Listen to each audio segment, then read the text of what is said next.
ॐ गजाननं भूतगणाधिसेवितं कपीतजम्बूफलचारुभक्षणं उमासुतं शोकविनाशकारकं नमामि विघ्नेश्वरपादपङ्कजम्। कृष्णाय वासुदेवाय हरिये परमात्मने प्रणतः क्लेशनाशाय गोविंदाय नमो नमः। ओम श्री महापुरुष देवाय नमः। ओम श्री गुरुदेवाय नमः। ओम आनंदमय भगवान की जय। ओम शांति स्वरूप भगवान की जय। हमारा चिंतन गीता अध्याय 6 श्लोक 1 पर ही चल रहा है।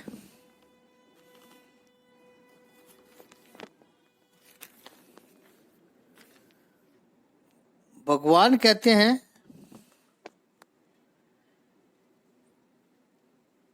जो पुरुष अपने कर्म फल के प्रति अनासक्त है और जो अपने कर्तव्य का पालन करता है वही सन्यासी और असली योगी है। वह नहीं जो न तो अग्नि जलाता है और न ही कर्म करता है। अब देखिए, भगवत गीता में प्रभु ने कहा कि सभी कर्मों का फल तू मुझे दे दे। वास्तविक दृष्टि से देखा जाए तो सभी फल आप परमात्मा को नहीं दे सकते हो।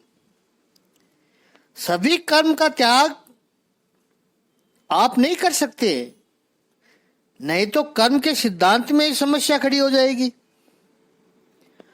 कर्म फल 2 प्रकार के होते हैं, दृश्य और अदृश्य। दृश्य फल कौन से हैं? दृश्य जो दिखाई पड़ते हैं। आपकी सैलरी है, 1 महीने तक आपने काम किया, 1 तारीख को आपको आपके हाथ में पगार का चेक आया, सैलरी आ गई, ये दृश्य फल है। व्यवसाय किया, बिजनेस किया, प्रॉफिट दिखाई दिया, ये दृश्य फल है। हर बार केवल पैसों में ही गिनती करें ये आवश्यक नहीं है। कोई कहे कि सारे कर्म हमें पैसे के लिए ही करते हैं, ऐसा नहीं होता है।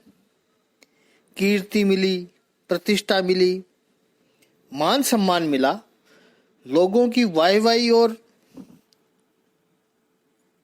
तालियां मिली, ये सारे सत्ता मिली, ये सब दृश्य फल है। आप चेयरमैन बन गए, डायरेक्टर बन गए, बोर्ड में आ गए, बोर्ड के सदस्य बन गए, ये सारे दृश्य फल है। जो दृश्य फल है उनको आप परोपकार के लिए या प्रभु के लिए त्याग कर सकते हो। लेकिन कुछ अदृश्य फल है, जैसे पाप और पुण्य। सत्कर्म किया आपने, पुण्य प्राप्त हुआ, दुष्कर्म किया, पाप मिला, इनका त्याग नहीं कर सकते हैं आप।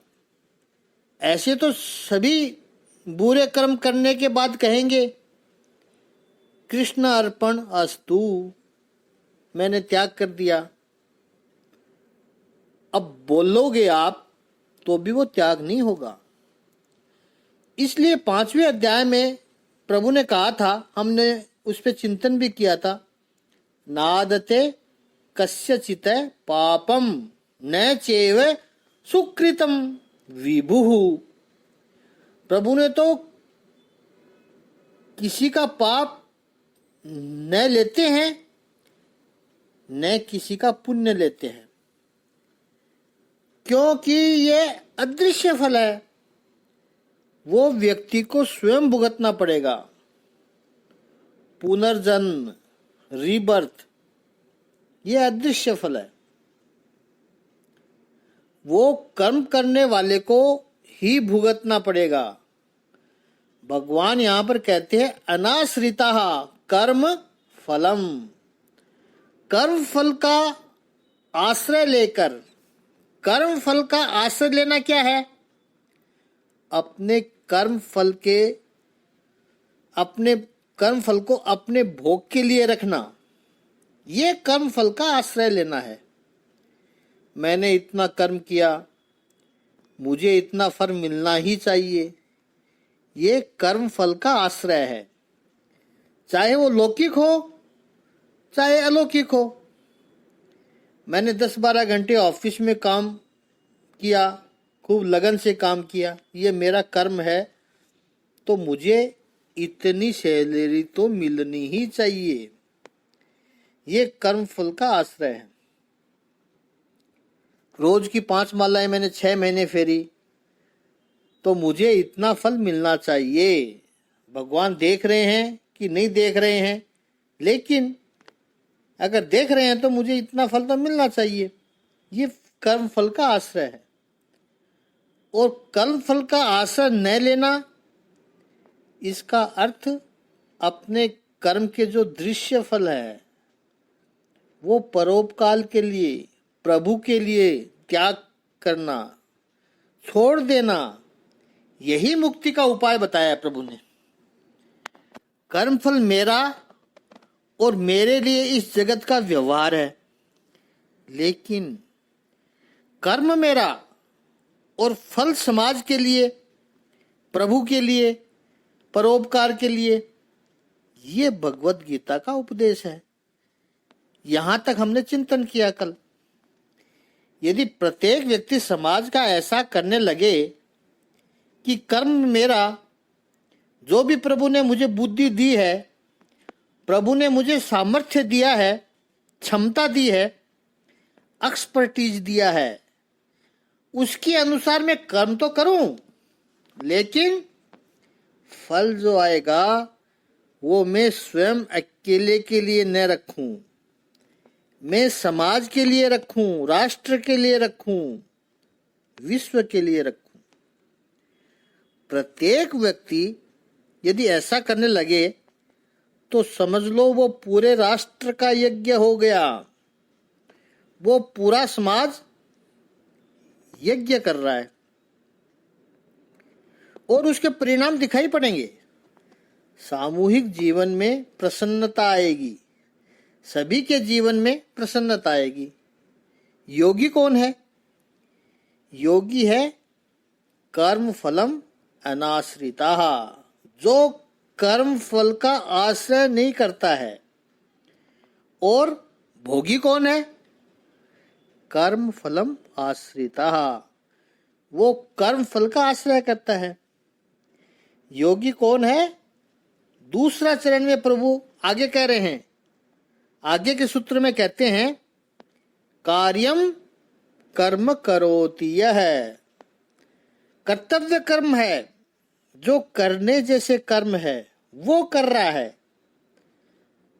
वो योगी है। जबकि भोगी कौन है? कार्य कर्म न करोति, वह अकार्य कर्म करोति, करने जैसे कार्य करता है नहीं करता है, करने जैसे कार्य तो करता नहीं है, और न करने जैसे कार्य करता है, वो भोगी है। जैसे दुर्योधन कहता है कि धर्म क्या है ये मैं जानता हूं, लेकिन काम करता है न करने जैसे, न करने जैसे कर्म करना, ये भोगी का लक्षण है। और योगी का लक्षण करने जैसे कर्म करना और न करने जैसे कर्म न करना। अब इससे बचे कैसे? इस विषय पर आने से पहले थोड़ा और चिंतन करें। कर्म का जो आश्रय है, इसका अर्थ है कर्म की आसक्ति है।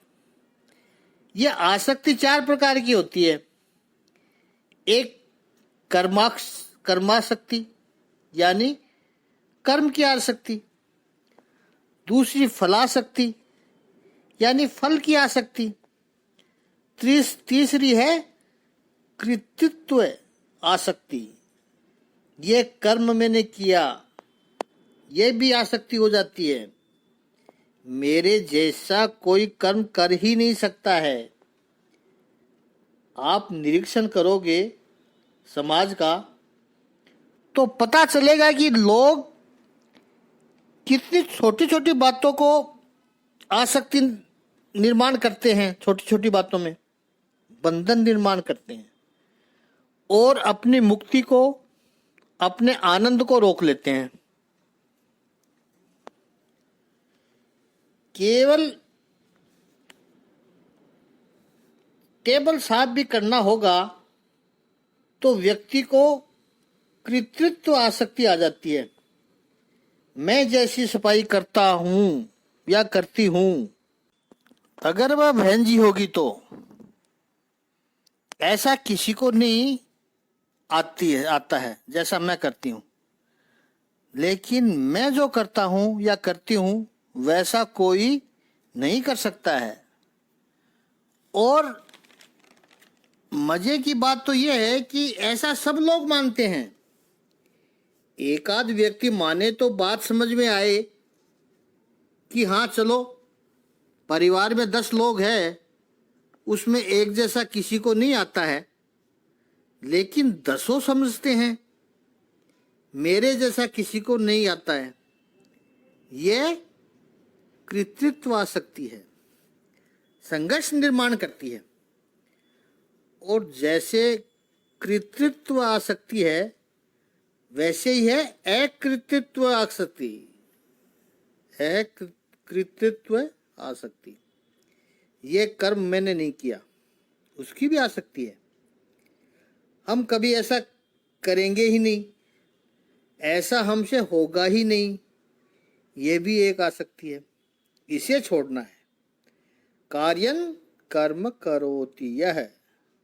अब देखिए, संस्कृत व्याकरण की दृष्टि से हम समझे इसे तो ये करोति इतना पर्याप्त था इस श्लोक में, यानी जो करता है। यह कार्यं कर्म करोति, जो करने जैसे कर्म करता है। कर्म के सिवा और क्या कर सकते हैं हम, क्योंकि जो भी करते हैं वो कर्म ही तो है। यहां भगवान ने ये स्पष्टता की है, यह कर्म करोति। वैसे ये करोति पर्याप्त था, लेकिन प्रभु ने कहा यह कर्म करोति, और एक उसमें विशेषण लगाया, ये कार्यं कर्म करोति, करने जैसे कर्म करता है। भगवान श्री कृष्ण यहां पर बड़े स्पेसिफिक हो रहे हैं, कुछ उद्देश्य है उनका। यद किंचित करोति नहीं है, यद किंचित करोति नहीं है, जो उसके मन में आए करे, ऐसा भी नहीं कह रहे हैं प्रभु। देखिए, प्रवृत्ति तो समस्त जीव मात्र करते हैं। आपके 10 बाई 10 के कमरे में छोटी सी मक्खी भी आएगी तो वो भी गुनगुन गुनगुन करती हुई इधर उधर भागती है। कार्य तो किया उसने, मनुष्य भी करता है। जो भी किया वो कर्म है, ये पहली बात है, या केवल क्रिया है, ये मान सकते हैं। इसका हम डिटेल में चर्चा पहले कर चुके हैं। प्रत्येक क्रिया कर्म नहीं होती है। Every work is not an action. सारे एक्शन कर्म नहीं है, इसलिए कार्यं कर्म कहा है प्रभु ने। क्रिया सब लोग करते हैं, लेकिन क्या कर्म हुआ? और तीसरा है कर्तव्य कर्म। योगी जो है उसका कर्म निष्काम अवश्य है, लेकिन निष्प्रयोजन नहीं है। निष्काम है, निष्कारण नहीं है, निष्प्रयोजन नहीं है उसका कर्म। मनुष्य के अधिकतर कर्म निष्प्रयोजन होते हैं। कर्म करते हैं लेकिन निष्प्रयोजन करते रहते हैं। आप गार्डन में बैठे हो, नीचे का घास तोड़ेगा, पेड़ का पत्ता तोड़ेगा। अब ये कर्म तो किया आपने, आप कहोगे ये तो निष्काम कर्म किया है, हमें इसमें से कुछ नहीं चाहिए। ये निष्काम कर्म नहीं है, निष्कारण कर्म है, निष्प्रयोजन कर्म है। तो आपके निष्प्रयोजन कर्म को, निष्कारण कर्म को, निरर्थक कर्म को आप निष्काम कर्म की कक्षा में नहीं रख सकते हैं। नदी के किनारे बैठे हो, आपके हाथ में छड़ी है और छड़ी से नदी के पानी को हिला रहे हो, पानी पर मार रहे हो, या नदी के किनारे बैठे हुए हो और पास के कंकड़ एक एक उठाकर अंदर डाल रहे हो। आपको भी पता है इससे कुछ मिलने वाला नहीं है, फिर भी आप कर रहे हो। ये सारी जो प्रवृत्ति कर रहे हो वो निष्प्रयोजन प्रवृत्ति है, उसे आप निष्काम नहीं कह सकते। निष्प्रयोजन प्रवृत्ति थी, इसलिए ऐसी प्रवृत्ति से आत्मविकास नहीं होता है। थोड़ा सा और सूक्ष्म जाए तो व्यक्ति यह सोचता रहे निरंतर कि मुझे निष्काम होना है, मुझे निष्काम कर्म करने हैं, यह भी एक कामना बन जाती है। इसलिए एवेन्यू कांट का वाक्य बड़ा सुंदर है, flowering is the pure act. जो कर्म करो उस कर्म में ही आनंद हो। फूल को खिलने में ही अपना आनंद है। पहले तो वो यथार्थ कर्म हो, अच्छा कर्म हो, और फिर कर्म में ही आनंद हो। दूसरी बात, प्रभु ने इस श्लोक में कर्म फलम अनाश्रिता कहा है। कर्म फल का आश्रय मत लो। कर्म फल अनिच्छन है, ऐसा नहीं कहते हैं, ऐसा नहीं कहा है प्रभु ने कि कर्म फल अनिच्छन है, ऐसा नहीं कहा है। इस अंतर को भी समझना है। कर्म फल का आश्रय न लेना, कर्म फल की इच्छा न रखना, ऐसा प्रभु ने नहीं कहा। कर्म फल का आश्रय न लेना ये कहा है, कर्म फल की इच्छा न रखना ऐसा प्रभु ने नहीं कहा। आश्रय नहीं लेना है, कर्म फल की इच्छा रखना एक अलग बात है। कर्म फल पर आश्रित होना, कर्म फल के अधीन होना, वो अलग बात है। आज हम 6ठे अध्याय का अध्ययन करेंगे तो इच्छा तो होगी कि एक एक श्लोकों को समझें, एक एक शब्दों को समझें, डिटेल में समझें। अगर ऐसी इच्छा ही नहीं होगी तो आप ज्ञान के वीडियो देखोगे ही नहीं। कर्म फल की इच्छा रखी, सामान्य जब तक इच्छा है तब तक उसमें बहुत बुराई भी नहीं है, उसकी निंदा भी नहीं करनी है, हमें उसको क्रिटिसाइज नहीं करना है। लेकिन कर्म फल के अधीन हो जाना वो कुछ अलग बात है। आश्रय कर्म फल का नहीं ले सकते हैं, आश्रय तो आप केवल प्रभु का ही ले सकते हैं। इसलिए 18वें अध्याय के 66वें श्लोक में भगवान श्री कृष्ण अर्जुन को अंत में कहते हैं, सर्वधर्मान परित्यज्य मामम एकम शरणम व्रज। कर्म फल का नहीं, केवल कर्म फल का ही नहीं, प्रभु ने तो यहां तक कहा है सभी धर्मों का आश्रय भी छोड़ दो, मेरे आश्रय हो जा। तो आश्रय केवल प्रभु का ही हो सकता है। मैं आपके सारे पापों को नष्ट कर दूंगा, इसी जन्म के पाप को नहीं, जन्म जन्मांतर के सारे पापों को नष्ट कर दूंगा। कैसे कर दूंगा? अगर मेरे पूर्ण रूप से आश्रय हो जा। ऐसा है तो फिर कर्म का प्रयोजन क्या हो? कर्म के प्रयोजन दो हो सकते हैं। एक, परमात्मा की प्रसन्नता प्राप्त हो, परमात्मा की कृपा प्राप्त हो, एक प्रयोजन यह हो सकता है। और दूसरा, अंतःकरण शुद्ध्यर्थम, हमारे अंतःकरण की शुद्धि हो। जो भी कर्म हम कर रहे हैं उससे हमारे अंतःकरण की शुद्धि हो रही है, जिसके बारे शुरू में बताया था इस अध्याय में, जिसके बारे में कि ये मूल्यवान मानव शरीर भगवान का दिया हुआ गिफ्ट है। तो गिफ्ट को क्या हम समझ रहे हैं? उसकी शुद्धि हो रही है। जैसे मीरा का बड़ा प्रसिद्ध दोहा है, भजन है। मीरा कहती है, मेरा प्रभु रिझे वो ही मैं वेश धरूं, जिस वेश से मेरा गिरधर मेरा गोविंद प्रसन्न हो जाए, मैं वो ही वेश धरूं। बस मेरा प्रभु प्रसन्न होना चाहिए। अब यहां प्रभु कहते हैं कि कार्यन कर्म करोति, यह है करने जैसा कर्म करता है, कर्तव्य करता है। उसका पता कैसे चले? क्योंकि जिस समय हम कोई कर्म करते हैं वो सब करने जैसे ही होते हैं।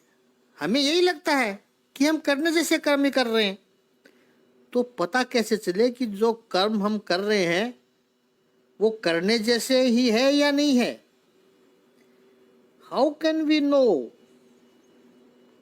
कुछ टेस्ट है, और वो जो भगवान ने ये हमारा लेटेस्ट मॉडल ये शरीर बनाया है उसमें सारे इंडिकेटर्स लगा रखे हैं कि आप जो कर्म करते हो वो करने जैसा है कि नहीं। सबसे पहली बात, जो कर्म करने से चित्त प्रसन्न हो जाए तो समझना है वो कार्य करने का है। और यहां पर हमें अपने साथ प्रामाणिक बनना पड़ेगा। कर्तव्य कर्म है ये हमारा। दूसरी तरफ, जो कर्म करने से चित्त में गलानी अनुभव करे वो कर्म करने जैसा नहीं है। चोरी, बेईमानी, व्याभिचार, भ्रष्टाचार, हिंसा, निंदा, किसी की बुराई करना, ये सारे कर्म उकसावे में आकर व्यक्ति कर देता है, आवेश में आकर व्यक्ति कर देता है, हो जाते हैं। लेकिन वो आवेश जब शांत होता है, सोडा वाटर की बोतल का जो प्रेशर शांत हो जाता है, तो ये सारे कर्म करने के बाद प्रत्येक व्यक्ति को ग्लानि का अनुभव होगा ही। ऐसा मैंने क्यों किया, काश ऐसा न करता। जैसे क्रोध करते समय वो शायद अपने आप को न रोक पाए, ये संभव है क्योंकि उस वक्त सोडा वाटर की बोतल खुली हुई है। खुली हुई बोतल को आप रोक नहीं सकते, लेकिन वो आवेश शांत हो गया। उसके बाद भी वो व्यक्ति कहे कि वाह आनंद आ गया, मजा आ गया, गुस्सा करके कुछ करो फिर से ऐसा क्रोध आए, ऐसा संभव नहीं है। वो व्यक्ति यही कहेगा, ऐसी बात फिर से न करना मेरे साथ, मैं क्रोध करना नहीं चाहता हूं। जिस परिस्थिति के कारण मुझे क्रोध आया वो परिस्थिति फिर से न हो।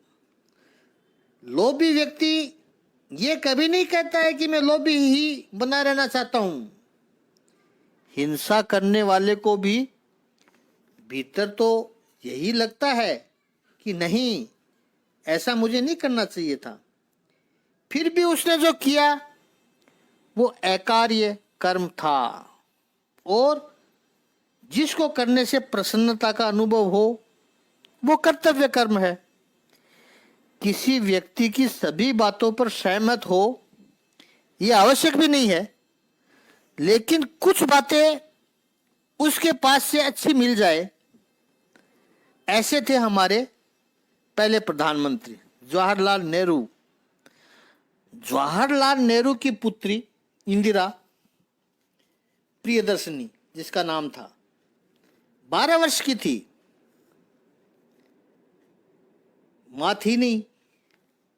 अकेली पुत्री जब बड़ी हो रही हो तो पिता को स्वाभाविक है प्रेम तो या लगाव तो होता ही है। अपनी पुत्री से वो बहुत प्यार करते थे और ब्रिटिश लोगों ने नेहरू को जेल में बंद किया और उस समय प्रियदर्शनी यानी इंदिरा जी की उम्र 12 वर्ष की थी। 6 साल की जेल हुई और यही तो सबसे महत्वपूर्ण वर्ष होते हैं पुत्री के जीवन में। 12 से 13 वर्ष से लेकर के 18-19 वर्ष की आयु फॉर्मेटिव ईयर्स है, टीनेज है। नेहरू ने सोचा इसी समय में अपनी पुत्री के साथ न रहूंगा, कोई संभावना भी नहीं है। 6 वर्ष की जेल हुई थी, क्या करें कि पुत्री के साथ एक नाता बना रहे, एक संबंध बना रहे। उन्होंने सोचा पत्र लिखेंगे, बाकी तो कोई ऐसा कुछ भी नहीं कर सकते थे। रोज एक पत्र में मेरी पुत्री को लिखूंगा। हफ्ते में 15 दिन में एक पत्र लिखना तो आसान होता है, लेकिन रोज एक पत्र लिखो तो रोज क्या लिखे बंदा। कैसी हो बेटा, क्या कर रही हो, बस यही लिखे। और नेहरू जी जैसा ज्ञानी व्यक्ति इतना ही लिखे वो हो नहीं सकता। तो उन्होंने सोचा एक विषय रखना चाहिए जिसके ऊपर पत्र की धारा चले। विश्व का इतिहास। नेहरू जी का अपना अभ्यास भी था, यही विषय रखेंगे। इसमें पुत्री को भी इंटरेस्ट आएगा और उसे जानने के को भी कुछ मिलेगा। नेहरू जी रोज एक पत्र लिखते थे। सारे पत्रों का संग्रह है glimpses of the world history नाम से वो पुस्तक प्रकाशित हुआ है। उसमें पहला पत्र है। उसमें नेहरू जी ने एक बहुत ही सुंदर बात लिखी थी। मैंने ये बहुत पहले बचपन में पढ़ी थी और ये बात मेरे मार्गदर्शन बातों में एक बन गई। नेहरू जी लिखते हैं, प्यारी इंदु। सारे पत्रों की शुरुआत ऐसे ही होती थी, प्यारी इंदु। ये बहुत संवेदनशील समय में तुम हो, उम्र के अकेली हो तुम। कई बातों में कई समय में तुम्हारे मन में ऐसे प्रश्न उपस्थित होगा कि ये काम मैं करूं या न करूं, और निर्णय न ले पाओगी। और संयोग भी ऐसा है कि मैं भी तुम्हारे पास न रहूंगा कि तुम मुझसे पूछ लो और मैं तुझे मार्गदर्शन कर सकूं। निर्णय तुम्हें स्वयं लेना पड़ेगा। कैसे लोगी? ये कार्य करने जैसा है या नहीं है, यानी कार्यन न कर्म है या कार्यन कर्म है, निर्णय कैसे करोगी? ये पिता अपनी पुत्री से कहता है कि कार्य करने से पहले एक बार आंखें बंद करके सोच लेना कि यह कार्य करने के बाद मैं समाज के सामने गौरव के साथ कह सकूंगी कि मैंने ये कार्य किया है। यदि तुम्हें लगता है कि तुम कह सकोगी तो go ahead and do it. वो करने जैसा काम है, लेकिन काम करने के बाद तुम्हें ऐसा लगे कि इसको तो छुपाना पड़ेगा मुझे, मैं कह नहीं पाऊंगी, तो बेटा वहीं पर रुक जाना। ये कार्य करने जैसा है ही नहीं। अपने आप से पूछ लेना, भीतर की जो प्रामाणिकता है वो सबसे श्रेष्ठ है। और ईश्वर ने ये जो मानव यंत्र बनाया है वो अद्भुत बनाया है कि सिग्नल आ ही जाता है, यदि आप उस सिग्नल को समझ पाए। बार बार सिग्नल मत बदलो, जो एक बार आ गया वो ही श्रेष्ठ होगा। You have to be truth to yourself. सच्चाई बरतनी पड़ेगी आपको। भीतर से कभी छल आएगा ही नहीं। ऐसा कार्य जो करे, पाप और पुण्य की पूरी प्रोग्रामिंग अंडरस्टैंडिंग भगवान ने ये जो शरीर रूपी मशीन बनाया है उसमें बेल्टिंग डाल दी है। जैसे मोबाइल फ़ोन लेते हैं, सेल फोन, तो कुछ ऐप उसके अंदर आते ही हैं जिसे हम कहते हैं बाय डिफ़ॉल्ट, वो तो अंदर होते ही हैं। ऐसे ये हमारा शरीर का सिस्टम में बाय डिफ़ॉल्ट प्रभु ने बहुत कुछ डाला है। सभी को पता चलता है ये करने जैसा है कि नहीं करने जैसा। अब मानो या न मानो वो आपकी मर्जी। भगवान ने इशारा कर दिया और भगवान ने ये चीज़ें हमें दे रखी है। दूसरा एक तरीका है जो महाभारत में भीष्म पिता ने बताया है कि दूसरा कोई व्यक्ति हमारे साथ करे तो हमें पसंद न हो, वह कार्य अकार्य है। और दूसरा व्यक्ति कोई हमारे साथ करे तो हमें पसंद हो, तो वो करने जैसा कार्य है। तो हम जो कार्य करते हैं एक बार प्रैक्टिस करनी है, फिर तो अभ्यास हो जाएगा। फिर तो आप अपने आप तय हो जाएगा कि मैं जो कार्य कर रहा हूँ ये कार्य कोई दूसरा मेरे साथ करेगा तो क्या मुझे अच्छा लगेगा? नहीं लगेगा। बस रुक जाओ वहीं पर ही, वो अकार्य है। और कोई दूसरा करेगा तो हाँ मुझे अच्छा लगेगा तो करो। वो करने वाला काम है, वो करने वाला कार्य है।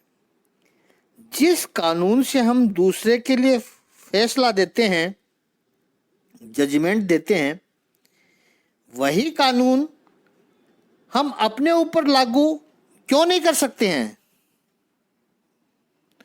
तो कार्य और अकार्य का फैसला करने में बहुत आसान हो जाएगा। ऐसा न करने वाले व्यक्ति के भीतर से दंश रहता है कि दूसरे को पता चले या न चले, मैं तो गलत कर ही रहा हूँ। अकार्य कर्म जिसने किया हो, चोरी करने वाले व्यक्ति को पता है कि समाज को पता चले या न चले, लेकिन मैंने तो चोरी की है। और वो जो दंश है भीतर का, मनुष्य जब अपने सामने कबूल करता है, करनी पड़ती है उसको, तो बार बार ये बातें उसके अंतःकरण में, उसके संस्कार में स्थिर हो जाती है और जो उसके जन्म जन्मांतर का कारण बनती है। जैसे कहते हैं कि बुरा कर्म करोगे तो बुरा परिणाम आएगा, और वो परिणाम को देने के लिए बाहर कोई बैठा नहीं है, भीतर से ही आता है। न करने जैसा काम जिसने किया उसको भीतर से ही दंश लगता है। बाहर ठीक है, वो बताए कि नहीं नहीं मैंने कुछ नहीं किया, मैं निर्दोष हूं। लेकिन भीतर जो दंश लगेगा वो, जैसे पहले के जमाने में नए जूते आते थे तो पैर को काटते थे, आजकल तो खैर वो ऐसे जूते नहीं आते, तेल लगाना पड़ता था, स्वयं को बड़ा दर्द होता था, उसका भीतर से दर्द होता था। वैसे ही उस अकर्मी के संस्कार बनते हैं। आगे का चिंतन कल करेंगे, अभी इस श्लोक पर और चिंतन करना बाकी है। पहला श्लोक पर अगर अच्छी तरह चिंतन कर लेंगे तो फिर आगे के श्लोक बड़े आसान हो जाएंगे समझने के लिए।